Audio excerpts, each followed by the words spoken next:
Voilà un peu comment ils travaillent. À l'état-major général des armées, dans tous les états-majors d'armée, dans les écoles, c'est eux qui sont censés nous dicter la politique de notre armée. C'est eux qui nous disent combien recruter, quand recruter et qu'est-ce qu'il faut en faire. Ils sont dans les écoles pour nous dire comment il faut les former et ainsi de suite. Tant que ces conseillers militaires sont là, vous n'êtes pas indépendant. Votre armée aura juste l'apparence d'une armée qui sera là en train de faire des parades, du cirque. Mais lorsque viendra la guerre, vous vous rendrez compte que la parade, c'est une chose, mais la guerre, c'est une autre chose. Il faut rompre les accords. C'est la seule façon d'avoir une armée indépendante et se construire, être fort. Mais beaucoup de gens ne le comprennent pas peut-être.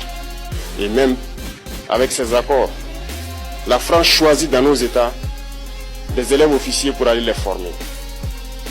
C'est à travers ces mêmes accords.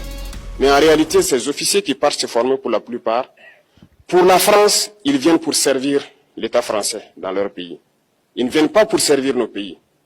Ils les forment pour qu'ils viennent servir les intérêts de l'État français. J'en veux pour preuve. Lorsque nous nous sommes révoltés, beaucoup d'officiers au Burkina qui ont été formés en France ont été immédiatement contactés pour leur dire que c'est le moment de se mettre en action parce que vous avez été formés pour ça, pour servir les intérêts de la France. La plupart de ces officiers nous ont rendu compte, nous avons pris acte et nous continuons de suivre. Lorsque un officier formé en France arrive dans son pays et par malheur meurt soit par accident ou bien sur le champ de bataille, en France, il y a une nuit d'hommage aux morts dans l'armée, comme partout ailleurs. À la nuit d'hommage aux morts, on cite le nom de l'officier en question et on dit « mort pour la France ».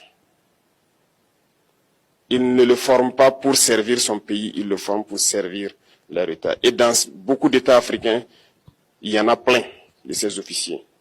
Combien sont patriotes, Dieu le sait. C'est une leçon que Emmanuel Macron a donnée encore aux chefs d'État africains, de se rattraper et de pouvoir vraiment mener cette lutte contre l'impérialisme. Mais en plus de ça, il a aussi insulté tous les Africains dans ses propos. Il y a une partie qui a retenu mon attention, là où il parlait d'ingratitude. Et que l'ingratitude est une maladie non transmissible aux humains.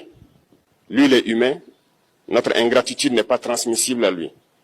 Voilà comment ce monsieur voit l'Afrique, voit les Africains. Nous ne sommes pas des humains à ses yeux. Peut-être que c'est lui qui n'est pas humain, il ne se met pas dans la classe des humains. Mais s'il y a bien un ingrat, c'est bien lui. Je pense que s'il n'est pas athée et qu'il prie, à chaque matin qu'il se réveille et qu'il